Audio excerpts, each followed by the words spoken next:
Welcome to techno science club. ఈరోజు 9th class English మీడియంలో chapter number 7 motion అనేటటువంటి చాప్టర్లో నెక్స్ట్ ఇక్కడ measuring the rate of motion, speed అంటాం. దీని గురించి మాట్లాడుకుందాం. స్పీడ్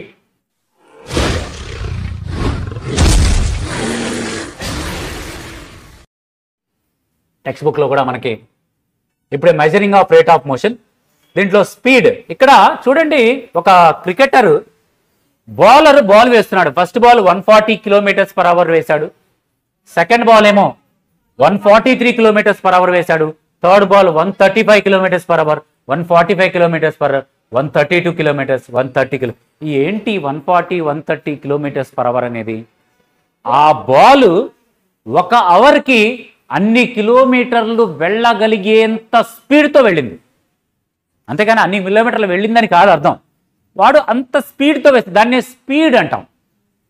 ఒక పర్టిక్యులర్ టైంలో అది ఎంత డిస్టెన్స్ ట్రావెల్ చేయగలదో దానిని ఆ ఆబ్జెక్ట్ యొక్క స్పీడ్ అంటాం.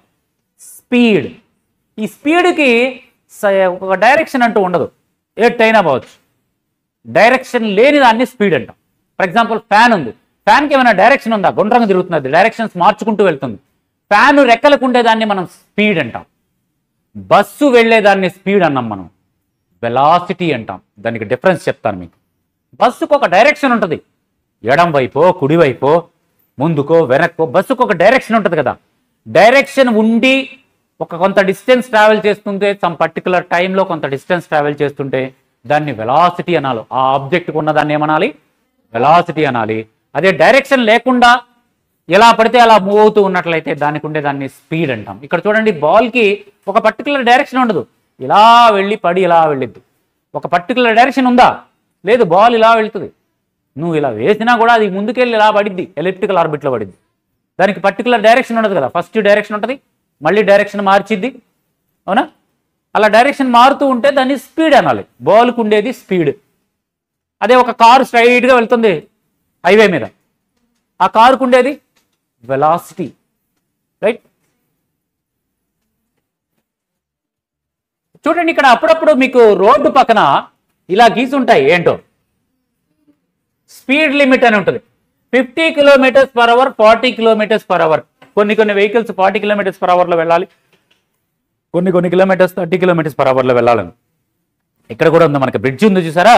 ఆ బ్రిడ్జికి దగ్గరలో ఉంటుంది. ఎందుకంటే బ్రిడ్జ్ తట్టుకోవాలి నువ్వు అంత స్పీడ్తో వెళ్తే. హెవీ వెహికల్స్ ఫాస్ట్గా వెళ్ళిందనుకో, ఆ ఒత్తిడికి, ఆ ప్రెజర్కి బ్రిడ్జ్ కూలిపోయే అవకాశం ఉంటుంది. అందుకని అక్కడ అదే స్కూల్ ఉందనుకో, స్కూల్ పిల్లలు అప్పుడప్పుడు తిరుగుతుంటారు. అందుకని స్పీడ్ తగ్గించాలని రాస్తారు. అందుకని స్పీడ్ లిమిట్ పెడతారంటే ఇంత స్పీడ్తోనే, గంటకి 50 km స్పీడ్తోనే నువ్వు వెళ్ళాలి ఆ పర్టికులర్ ఏరియాలో అని పెడుతూ ఉంటారు. ఇక్కడ యూనిఫామ్, నాన్ యూనిఫామ్ అయిపోయిన తర్వాత మనకి నెక్స్ట్ టాపిక్ 10th ఈ టెక్స్ట్ బుక్లో గమనించినట్లయితే స్పీడ్ అండ్ మోషన్ అనే టాపిక్స్ ఉంటాయి. ఇది speed and motion. Rate of motion of an object can be more compressive if we specify its direction of motion along with its speed. Rate of motion of an object. ఈ పదం మాత్రం బాగా గుర్తుంచుకోండి. Rate of motion of an object. ఒక object యొక్క rate of motion అంటే కదిలేటటువంటి వే.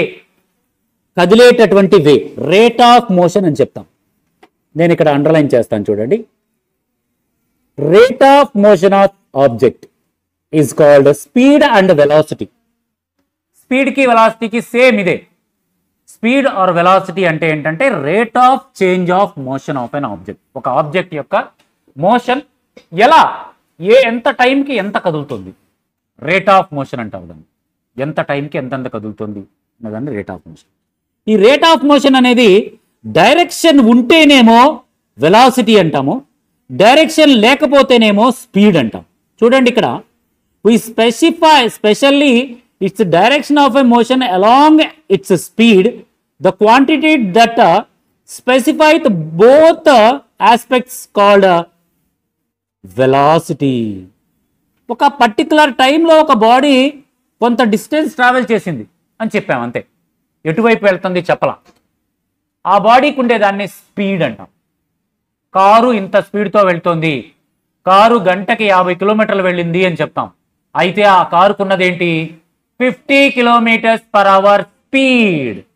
నేను చెప్పే మాటను బట్టి చూడండి, a car is travelled 50 kilometers in 1 hour అన్నాం. So that car have dash speed. That car have speed how much? 50 kilometers per hour. అదే నేను ఇంకొక రకంగా చెప్తాను. A car travels in north side and covered a distance of 40 kilometers in 1 hour. ఒక గంటలో north direction లో ఒక car 40 కిలోమీటర్ల డిస్టెన్స్ ని కవర్ చేసింది. Then that car have dash. That car have direction ఉంది అక్కడ. దాన్ని ఏమనాలి? ఆ కార్కి ఏముందనాలి?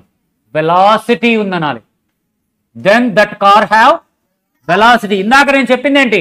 The car covers 50 kilometers in 1 hour అన్నాను అంతే. ఎటువైపు అనేది మాట్లాడలా. అప్పుడు కారుకు ఉండేదాన్ని స్పీడ్ అన్నావు నువ్వు. కానీ రెండోసారి ఏమని చెప్పాను? The car travels covers 40 kilometers in north direction in 1 hour అని. నార్త్ డైరెక్షన్ ఇచ్చాను కాబట్టి that car have velocity that is 40 kilometers per hour. రెండు ఒకటే కదండి. 50 kilometers అనుకున్నాం, రెండు 50 kilometers.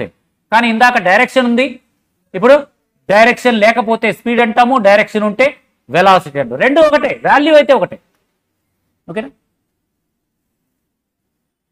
సో డిస్టెన్స్కి, స్పీడ్కి, వెలాసిటీకి మధ్య మీకు డిఫరెన్స్ తెలిసిందని అనుకుంటా. ఓకేనా? తర్వాత యావరేజ్ వెలాసిటీ అనే దాని గురించి కూడా మనం మాట్లాడదాం. Distance covered. ఇక్కడ స్పీడ్కి వెలాసిటీకి మధ్య ఫార్ములాస్ ఉన్నాయి, ఒకసారి గమనిద్దాం మనం. చూడండి, ఇక్కడ స్పీడ్ అంటే ఫార్ములా ఏంటంటే speed of a body is defined as distance travel by the body in unit time. ఒక పర్టికులర్ టైంలో ఒక బాడీ ఎంత డిస్టెన్స్ ట్రావెల్ చేసింది. ఇక్కడ డైరెక్షన్ ఏమీ లేదు, ఎటువైపు అనే క్వశ్చనే లేదు. అలాంటప్పుడు ఆ బాడీకి ఉండేదాన్ని ఏమంటాం? స్పీడ్ అంటాం. స్పీడ్కి ఫార్ములా డిస్టెన్స్ బై టైం. ఎంత టైంలో ఎంత డిస్టెన్స్ ఉంది, ట్రావెల్ చేసిన డిస్టెన్స్ బై ఎంత టైం పట్టింది, అంతే. అదే చూడండి ఇక్కడ, S is the distance travelled and T is the time. Speed v is equal to S by T. Speed S అనాలి కదండి అంటే వీతోనే చూపిస్తారు. డైరెక్షన్ ఉంటే ఉన్నా ఉండకపోయినా వీతోనే చూపిస్తారు. స్పీడ్ని కూడా అదే చూపిస్తారు. చూడండి, ఒక అతను ఇలా వెళ్తున్నాడు, అతనికి ఉండేది స్పీడ్, ఇది కూడా స్పీడ్. ఇది మూవ్ అవుతుంది కదా ఆబ్జెక్ట్, దీనికి ఉండేది కూడా స్పీడ్. దానికి ఒక పర్టికులర్ డైరెక్షన్ అంటూ ఉండదు. ఒక పక్షి కదులుతూ ఉంది, దానికి ఒక పర్టికులర్ డైరెక్షన్ అంటూ ఉండదు, దానికి ఉండేది స్పీడ్. అవునా? చూడండి ఇక్కడ, a driver takes 4 hours to cover a distance of 200 kilometers. One place నుంచి, అంబాలా నుంచి ఢిల్లీకి వెళ్ళడానికి 200 kilometers డిస్టెన్స్ ఉంది, దాన్ని 4 hours లో కంప్లీట్ చేశాడు. అదే బి అనేటటువంటి డ్రైవరు 3 hours 200 kilometers, అంబాలా నుంచి డిస్టెన్స్ వెళ్ళడానికి 200 kilometers ని కవర్ చేశాడు. 200 kilometers ని 3 hours లోనే కవర్ చేశాడు. ఇది చూడండి, ఎవరు ఫాస్ట్గా వెళ్ళారు, ఎవరు స్పీడ్గా వెళ్ళారు?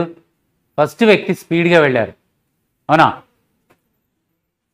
200 kilometers per 4 hour, అంటే ఒక్కొక్క అవర్కి ఎన్ని కిలోమీటర్లు అవుతుంది? 50 kilometers per hour.